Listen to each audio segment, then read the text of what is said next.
अकोला जिल्ह्यातील दाणापूर येथे मस्तान शाहवली दरगाहमध्ये 2 दिवसीय उरूस उत्सव कार्यक्रमाचे आयोजन 12 मे रोजी करण्यात आले होते। यावेळी टिपू सुलतान ग्रुपच्या वतीने मिरवणूक काढण्यात आली। यामध्ये हजारो हिंदू मुस्लिम बांधवांनी सहभाग मोठ्या प्रमाणात घेतला होता।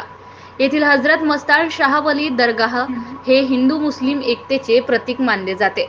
या उत्सवाला अनेक वर्षाची परंपरा असून या उत्सवासाठी मोठ्या संख्येने मुली माहेरी येतात व पंचक्रोशीतील नागरिक सुद्धा मोठ्या उत्साहाने सहभागी होतात। या निमित्ताने सायंकाळी मानलेल्या मन्नत उतरवण्याचा कार्यक्रम संपन्न होतो। तसेच रात्री 10 वाजता टिपू सुलतान ग्रुपच्या वतीने फुलांची चादर गले चढून प्रार्थना केली जाते। सदर उत्सव शांततेत संपन्न व्हावा यासाठी हिवरखेड पोलीस स्टेशनच्या वतीने चोख बंदोबस्त ठेवण्यात आला होता।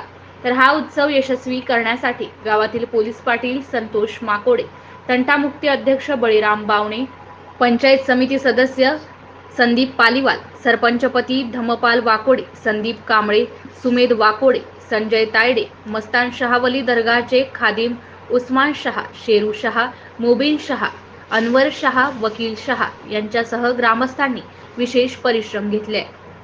MCA न्यूज मराठी करिता भगवान हागे, दाणापूर।